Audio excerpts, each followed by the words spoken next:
Self Rajendra Sharma. आज हम role of activation energy in a chemical reaction, यानी जो एक्टिवेशन एनर्जी है उसमें उसका क्या योगदान है रासायनिक अभिक्रिया में, इसके बारे में हम डिस्कशन करेंगे। आर्यनिश ने बताया कि अभिकारक के जो सभी अणु हैं वो अभिक्रिया में भाग नहीं लेते, बल्कि कुछ अणु ही अभिक्रिया में भाग लेते हैं। इन अणुओं को, जो अणु भाग लेते हैं केमिकल रिएक्शन में, उन्हें हम सक्रिय अणु कहते हैं। और ताप बढ़ाने पर जो सक्रिय अणु हैं उनकी संख्या बढ़ती है, क्योंकि ताप बढ़ाने पर जो अणु हैं उनकी एक्टिवेशन एनर्जी बढ़ती है, जिससे टक्करों की संख्या बढ़ती है। और टक्करों की संख्या बढ़ने से जो एनर्जी मॉलिक्यूल्स हैं, एनर्जेटिक मॉलिक्यूल्स या एक्टिवेटेड जो मॉलिक्यूल्स हैं, उनकी संख्या बढ़ती है, सक्रिय अणुओं की संख्या बढ़ती है। एक निश्चित ऊर्जा के अणु आपस में टकरा करके रासायनिक अभिक्रिया करते हैं, यानी जैसे मान लीजिए कि एक्टिवेटेड जो मॉलिक्यूल्स हैं वो ही अणु आपस में टकरा करके और केमिकल रिएक्शन करते हैं। यानी जिन अणुओं की ऊर्जा एक्टिवेटेड अणुओं के बराबर या उससे अधिक होती है, वे अणु ही अभिकारक के वे अणु ही आपस में रिएक्शन करके और प्रोडक्ट का निर्माण करते हैं। तो अभिकारक के अणुओं को उत्पाद में या प्रोडक्ट में बदलने के लिए न्यूनतम जितनी ऊर्जा की आवश्यकता होती है उसे ही हम थ्रेशोल्ड ऊर्जा कहते हैं। अब जो रिएक्टेंट के मॉलिक्यूल्स हैं उनकी भी कुछ एनर्जी होती है, तो उससे जितनी अधिक ऊर्जा हम और रिक्वायर होती है या जितनी और अधिक ऊर्जा आवश्यक होती है जिससे कि वो अभिकारक का अणु प्रोडक्ट में बदल जाए, तो उस आवश्यक या अतिरिक्त ऊर्जा को ही हम क्या कहते हैं, एक्टिवेशन एनर्जी कहते हैं। इसमें इससे कम ऊर्जा वाले मतलब यदि ऐसे अणु जिनकी थ्रेशोल्ड एनर्जी से कम एनर्जी है, तो वो अभिकारक के जो ऐसे अणु अभिक्रिया में भाग नहीं लेते हैं। जिनकी एनर्जी थ्रेशोल्ड एनर्जी से कम होती है, जिन अभिकारक के अणुओं की एनर्जी थ्रेशोल्ड एनर्जी से कम होती है या उतनी नहीं हो पाती, वे अभिक्रिया में भाग नहीं लेते हैं। सामान्य अणुओं की ऊर्जा को थ्रेशोल्ड एनर्जी तक बढ़ाने के लिए जितनी ऊर्जा चाहिए उसे ही एक्टिवेशन एनर्जी कहते हैं। यानी सामान्य अणु जो अभिकारक के अणु होते हैं उनकी कुछ ऊर्जा होती है, उन्हें अतिरिक्त और ऊर्जा कितनी चाहिए जिससे कि उनकी एनर्जी थ्रेशोल्ड एनर्जी के बराबर या उससे अधिक हो जाए, तो उस न्यूनतम ऊर्जा को ही हम सक्रिय ऊर्जा या एक्टिवेशन एनर्जी कहते हैं।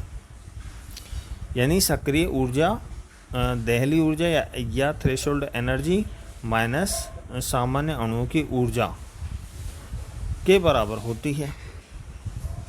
अभिकारकों तथा उत्पादों के मध्य यदि जो एनर्जी बैरियर होता है, जो अभिकारक होते हैं और उत्पाद होते हैं उनके बीच में, जैसे नीचे एक ग्राफ दिखाया गया है, रिएक्टेंट्स और प्रोडक्ट के बीच में एक एनर्जी बैरियर है, जिसको कि अभिकारकों को उत्पाद में बदलने के लिए उसे पार करना पड़ता है। और ये एनर्जी बैरियर थ्रेशोल्ड एनर्जी के बराबर इसकी एनर्जी होती है। अब इसका यदि हम एक एग्जांपल लें, जैसे कि नाइट्रोजन और हाइड्रोजन आपस में मिल करके और अमोनिया गैस का निर्माण करते हैं, तो ये जो रिएक्शन है इसको हम ग्राफिकल रिप्रेजेंटेशन करें तो वाई एक्सिस पर हमने जो एनर्जी सिस्टम है वो ले लिया, और जैसे जैसे अभिक्रिया आगे बढ़ती है वैसे वैसे हमने नीचे रिएक्शन प्रोग्रेस ले ली। तो बिंदु ए एक लेवल है जो कि रिएक्टेंट की एनर्जी को दर्शाता है। रिएक्टेंट्स यानी नाइट्रोजन और हाइड्रोजन की औसत ऊर्जा को दर्शाता है, और ये इनकी एनर्जी आगे बी बिंदु तक बढ़ जाती है या एनर्जी बैरियर तक आ जाती है, तो उसके पश्चात ही वो जो रिएक्टेंट्स हैं वो प्रोडक्ट में कन्वर्ट होकर के और प्रोडक्ट बना लेते हैं। यानी अमोनिया और हाइड्रोजन एनर्जी बैरियर को पार करके और फिर अमोनिया का फॉर्मेशन करते हैं। जो ए बिंदु है उस पर जो नाइट्रोजन और हाइड्रोजन की जो औसत ऊर्जा है, जिसे हम प्रारंभिक एनर्जी कहते हैं, वो E1 हम मान लेते हैं, और जो एक्स और वाई एक्सिस का जो पॉइंट है वहाँ से लेकर के बिंदु बी तक की जो एनर्जी है उसे हम थ्रेशोल्ड एनर्जी कहेंगे, और जो एक्सिस ए से जो रेखा जा रही है समानांतर, वो उस लाइन से लेकर के और बिंदु बी तक की जो एनर्जी है, एनर्जी गैप जो है, उसे ही हम एक्टिवेशन एनर्जी कहते हैं। और जो बिंदु सी है उस पर जो एनर्जी है वो प्रोडक्ट की एनर्जी को दर्शाता है। जैसे कि यहाँ पे अमोनिया है, तो अमोनिया की औसत ऊर्जा बिंदु सी के द्वारा दर्शाई गई है, जिसे कि हम E2 कह सकते हैं। नाइट्रोजन व हाइड्रोजन को पर्याप्त ऊर्जा मिलने पर नाइट्रोजन व हाइड्रोजन ऊर्जा अवरोध के शिखर पर पहुंच जाते हैं, जो बिंदु बी द्वारा दर्शाया गया है।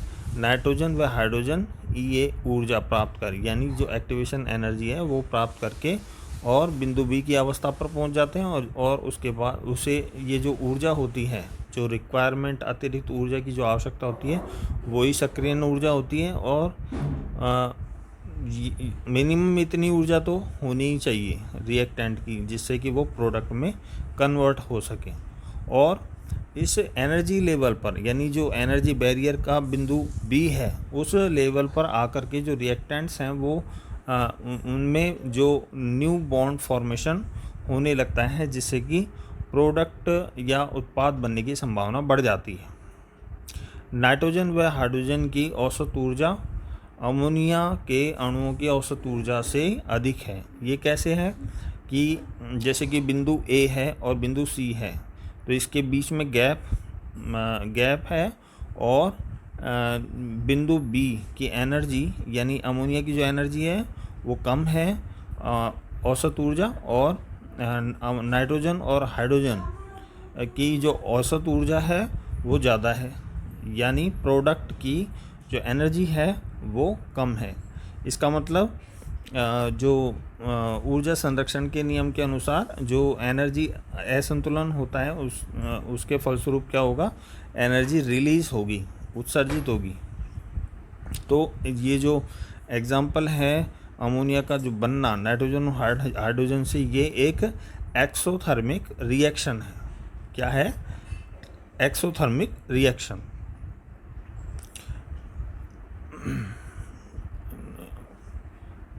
और इस ऊर्जा को हम अभिक्रिया की ऊष्मा यानी हीट ऑफ रिएक्शन कहते हैं। इस ऊर्जा को, ये जो ऊर्जा उत्सर्जित हुई नाइट्रोजन और हाइड्रोजन के मिलने से जो अमोनिया बनी, ये जो रिएक्शन है, इसमें जो एनर्जी रिलीज़ होती है, हीट रिलीज़ होती है, वो ही अभिक्रिया की ऊर्जा कहलाती है।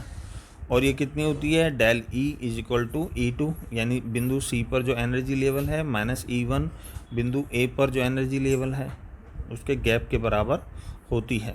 नाइट्रोजन व हाइड्रोजन में अमोनिया के बनने पर ऊर्जा उत्सर्जित होती है, यानी अभिक्रिया ऊष्मा उत्सर्जी या एक्सोथर्मिक रिएक्शन है ये। और यदि डेल्टा E का जो गैप है वो नेगेटिव हो तो ऊष्मा अवशोषित होगी, यानी जो रिएक्शन होगी वो रिएक्शन एंडोथर्मिक होगी।